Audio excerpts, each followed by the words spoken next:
One of the most striking moments from the Betsy DeVos hearings last night was when she interacted with Tim Kaine, and he pressed her on some questions and made her look like an absolute fool and a charlatan. You're going to see it in this clip.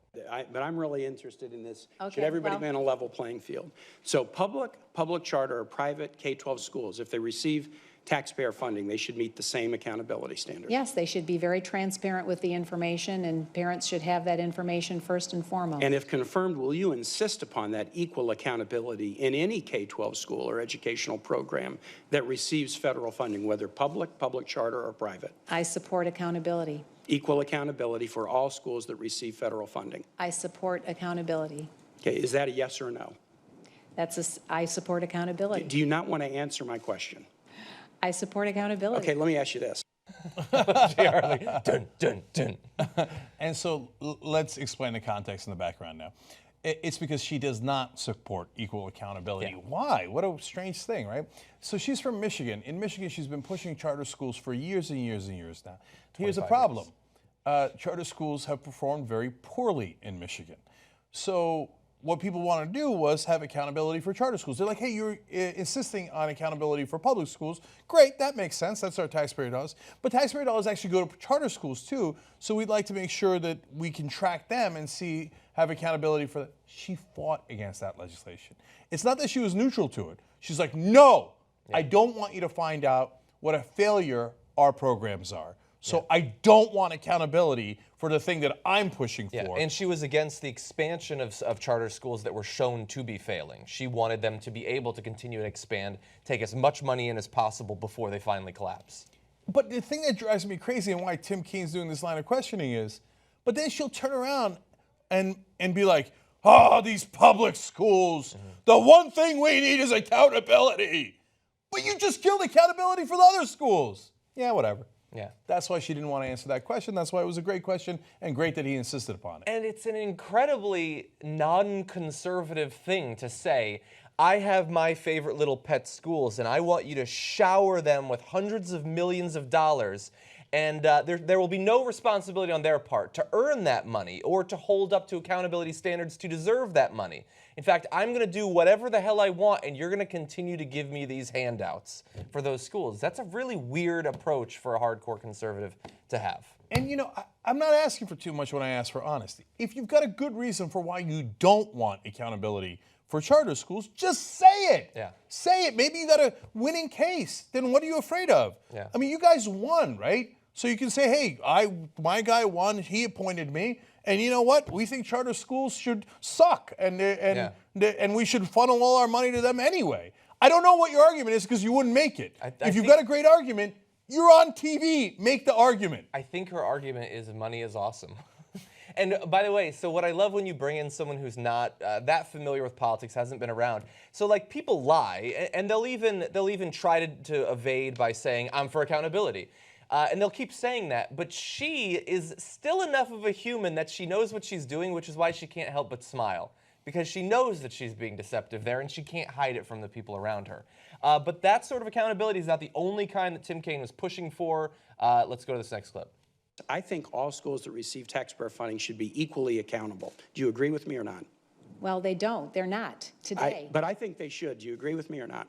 Well, no, because... You don't agree with me. Should all K-12 schools receiving governmental funding be required to meet the requirements of the Individuals with Disabilities Education Act? I think they already are.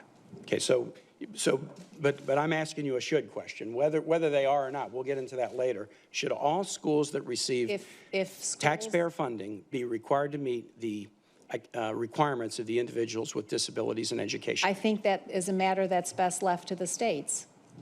So some states might be good to kids with disabilities and other states might not be so good, and then what, people can just move around the country if they don't like how their kids are being treated? I think that's an issue that's best left to the states. Let's limit it to federal funding. If schools receive federal funding, should they be required to follow federal law, whether they're public charter, or private? As the senator referred to...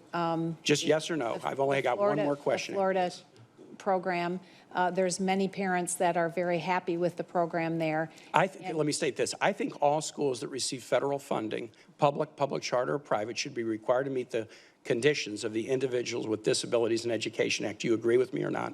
I think that is certainly worth discussion, and I would look forward So to you cannot discussing yet it agree with further. me. And should all K-12 schools receiving governmental funding be required to report the same information regarding instances of harassment, discipline, or bullying if they receive federal funding? I think that federal funding certainly comes with strings attached. I think all such schools should be required to report equally information about discipline, harassment, or bullying. Do you agree with me or not? I would look forward to reviewing that provision. She's Okay. going to let them do whatever they want. If you're not knee deep in politics and haven't seen these hearings before, you might be wondering, God, why are all these senators so rude? Because they're constantly grilling her and going really quickly and being curt. They only have a couple of minutes. It depends on House and Senate and stuff, but about 5 minutes, and then they go, okay, now on to the Republican. And the Republican sits there, why aren't we showing no Republicans? Because all they do is toss softballs. Given that you are the greatest person who's ever lived and have read presumably every book there is, don't you think that it's embarrassing that you have to answer any questions from these rascally Democrats? So, Yeah. and by the way, when it's a Democratic nominee, it flips. The Republicans grill them and the Democrats do toss softballs. And that's part of the reason why they're going so fast. He wants to get on the record all these things so that later they can go, wait, you said this, but now you're doing that. Or at least so that we know, so that you know what what those senators are voting on. Yeah. Yeah, and look, I think he did a great job there. I mean, he could instantly recognize, no, she's trying to evade or distract by saying something that sounds like she's agreeing, but were you to go back in a few years, she could say, well, I never actually said that. And so I think Tim Kaine deserves a lot of credit there. Now, we couldn't play all of them. I mean, we've already done 50 minutes out of the first hour on this, but Margaret Hassan, the senator, Patty Murray, Elizabeth Warren also had great questions having to do with like reporting information for instances of sexual assault and bullying and a number of different issues. And it was much the same as the videos that we've shown you from these first three. And I just want to say, there have been a couple of areas where I've talked about that I'm most nervous about what's going to happen under Donald Trump. And I honestly had not thought about the damage they could do with the Department of Education. And there are some things that theoretically you could say, well, some damage will be done, but we'll get them in 4 years or 8 years. But I tweeted about this last night. What they could do to education, to public schools, that could ruin kids' futures. And those kids leave school, and that's their life now. That the quality of education is lower, they lose access to certain schools, they can't make it into college, they can't afford college. And it doesn't matter if we get the presidency in 4 years or in 8 years.